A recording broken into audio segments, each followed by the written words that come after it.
My name is Emma. I'm 29 years old. My own mother told the hospital to let me die after a car crash. She wanted to keep a 20-year-old secret hidden. Before I tell you how one DNA test destroyed their whole world, let me know where you're watching from in the comments. It all started on a cold hospital bed. I was staring at the ceiling. One question burned in my mind. Why? And what else? What else were they hiding? Before the accident, my life was crazy busy. I worked 12-hour shifts as a nurse. Then I came home to a second job I never wanted, being my family's servant.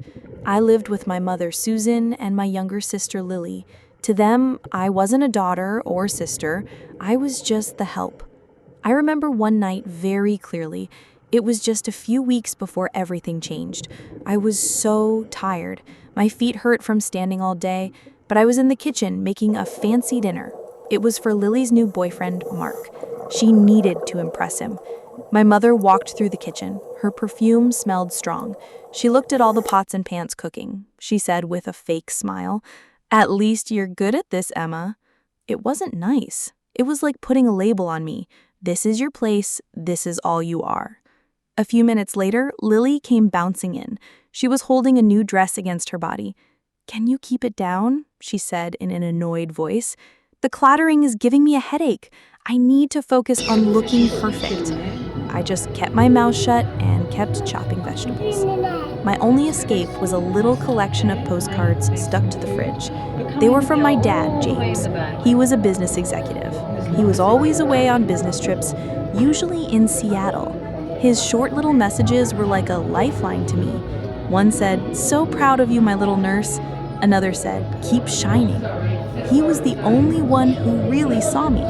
My best friend and coworker, Rachel, saw it too. We were getting a quick coffee in the hospital cafeteria. This was the day before the accident. She looked at the dark circles under my eyes. "You can't keep setting yourself on fire to keep them warm," she said. Her voice was full of worry. I just shrugged, because what else could I do? At that moment, I thought that was the worst of it, being exhausted and feeling invisible in my own home. I was so wrong. That night, my shift went really late, 14 hours. The rain was pouring down hard as I walked toward the bus stop. The city lights looked blurry on the wet street. I was so tired I could barely think. I stepped into the crosswalk. I saw sudden, bright headlights. I heard tires screaming. Then, nothing. Just blackness. The next thing I knew, I was waking up to the steady beeping sound of a heart monitor. The world came into focus slowly. White ceiling tiles, the clean hospital smell, sharp pain in my ribs every time I breathed. I had been in a coma for 5 days. Rachel was sitting in a chair by my bed. Her eyes were red from crying. She squeezed my hand. Relief washed over her face. "Emma, oh my God, you're awake!" After a few minutes, after the nurses checked me over, I asked the question that was already forming in my mind. Where are Mom and Lily? Rachel's face got tight. She took a deep breath. "The hospital called your mom right after it happened. She's your emergency contact." Rachel stopped for a moment. Then the words came tumbling out. "She told them. She said, 'Emma's tough. She'll manage.' Then she hung up. She had to take Lily to a hair appointment." The words didn't feel real. A hair appointment? I was fighting for my life, and they went to get their hair done? "They only came once," Rachel continued. Her voice was barely a whisper. "For about 10 minutes. Your mom told me not to bother your dad in Seattle. She said she'd tell him you just had a bad cold." A cold? I had multiple broken bones, a severe head injury, and I'd been unconscious for 5 days. They told my dad I had a cold? That night, lying in the dark, I completely broke down. I didn't scream, I just cried. A silent, ugly cry for the little girl inside me who just wanted her mom. I cried for the woman I'd become, a ghost in her own family. And then the tears stopped. Something cold and hard settled in my chest. They would not erase me. I would get the truth. My chance came 2 days later. I needed my things from home. It was the perfect excuse. My body hurt, but my mind was clearer than it had been in years. I called Rachel. "Can you do me a huge favor?" I asked, keeping my voice steady. "Can you go to the house and grab a box of my personal stuff?" I gave her a short list. Then I added the 2 most important items. "Hey, can you make sure you get that silver-backed hairbrush on my dresser? The one Dad gave me for my 16th birthday?" I paused. "And the old family iPad? The one we all share? That's usually on the coffee table. I want to catch up on some shows." I knew Lily was always borrowing my hairbrush. The thought used to make my skin crawl. Now it was an opportunity. And the iPad? I knew my mother used it all the time for her emails and social media. She was careless about logging out.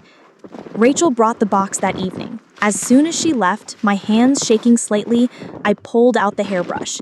There, tangled in the bristles, were several long blonde strands of hair, Lily's hair. I carefully placed them in a clean sample bag I'd taken from a supply cart. Then I turned on the iPad. My heart was pounding against my ribs. I tapped on the mail icon. It opened right up to my mother's personal email. And there it was, an entire world of secrets laid bare. 20 years of emails to a man named Michael. My blood ran cold as I read them. They were love letters. Detailed, passionate letters that talked about secret meetings, about a shared life I never knew existed. Then I saw the email that made me feel like I couldn't breathe. It was from 19 years ago. "My darling Susan," it began. "He suspects nothing. He's so proud of his daughter. Lily looks more like you every day." It hit me like a punch to the gut. I scrolled further, my mind numb, until I found a more recent conversation. A plan for when my father eventually retired. A plan that didn't include him. A plan for Susan and Michael to finally be together, funded by my father's money. I spent the next hour taking pictures of every single bad email with my phone. The next day, I used a prepaid card to order a DNA test online. I sent in my own sample and the hairs from the brush. The waiting was the hardest part. A week later, an email arrived in my inbox. The subject line said, "Your results are ready." I was let out of the hospital. I moved into a small temporary apartment. I was weak, but I was focused. The results confirmed everything. Lily was not my father's daughter. I didn't send a letter. I didn't send a package. This wasn't going to happen behind my back. I picked up the phone and called my dad. My voice was calm, almost scary calm.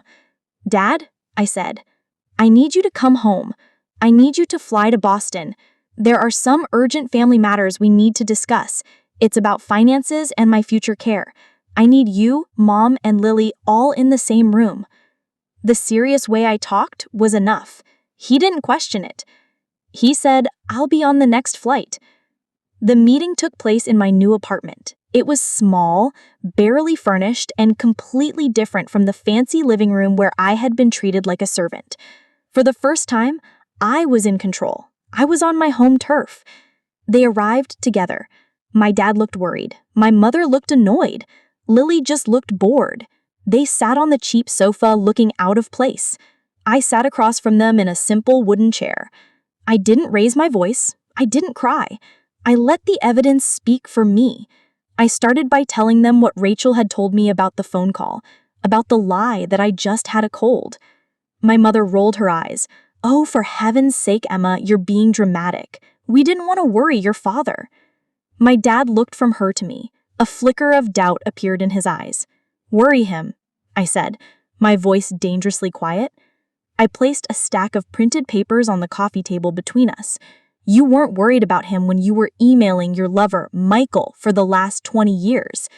Susan's face went white. It was the most satisfying thing I had ever seen. Lily just stared, confused. "Michael? Who's Michael?" "He's the man that your mother has been having an affair with since before you were born, Lily." My dad just stared at my mom. His face showed disbelief and horror. "Susan, what is she talking about?" Susan started to stammer, to deny it, but I wasn't finished. I spread the last piece of paper across the table. It was the report from the DNA lab. The conclusion was highlighted in yellow. I looked directly at my dad. Dad, Lily's DNA doesn't match yours. Then I turned my gaze to my mother. Her entire fake act had crumbled. It was the most satisfying thing I had ever seen. The silence in the room was absolute. It was deafening. Lily was openly crying now, looking back and forth between the man she thought was her father and the woman who had lied to her for her entire life. My dad stood up. He didn't yell. He just looked at my mom with terrifying emptiness. "Get a lawyer, Susan," he said. His voice was hollow. He walked over to me, put a hand on my shoulder, and said, "We're leaving." He left the room with the papers, leaving Susan and Lily shattered in my apartment. Susan, desperate, turned to me. Her eyes were wild with panic. It wasn't guilt, it was fear. "Emma," she begged. Her voice was pathetic. "What will we do? After everything we've done for you, how could you do this?" I looked right through her, at the woman who had left me for dead, who had built her life on a mountain of lies. You should have thought about that when I was in a coma. I walked to the door and opened it wide. "Get out." She stared at me. Her mouth opened and closed, but no words came out. Finally, she and Lily shuffled out of my apartment and out of my life. Closing that door felt like taking my first real breath. 3 months later, the world was a different color. The divorce was finalized. Susan and Lily were living in a small apartment across town. Their fancy lifestyle was gone overnight. Michael, the secret lover, had disappeared the second the secret was out. Susan had to get a retail job. My dad and I found a cozy apartment together in Cambridge. He turned down a huge promotion that would have taken him back to Seattle permanently. He said, "I've been absent for too long," he told me one night as we were unpacking books. His eyes were filled with deep, painful regret. I was gone so much, I should have seen how toxic it was. I'm so sorry. That apology healed a part of me I didn't even know was still broken. A few weeks later, I hosted a small dinner. Not for show, not for appearances. Rachel was there, along with a few other nurses from my floor. We drank cheap wine, ate pizza out of the box, and laughed until our sides hurt. Looking around the table at their smiling faces, I felt warmth spread through my chest. This was family. It was quiet. It was easy. It was real. Sometimes now I'll stand by my window, looking out at the city lights. I used to carry the weight of their world on serving trays. Now my hands are just wrapped around a warm mug of tea, keeping myself warm. And I understand something now with perfect clarity. Family isn't blood. It's not who you're born to. It's the people who show up. That's my story. It wasn't easy, but finding my freedom and my real family was worth every second of the fight. Thank you so much for listening. Have any of you ever had to choose your own peace over a toxic family relationship? I'd love to hear your story in the comments below. If my story resonated with you, please give this video a like and subscribe for more. It really helps.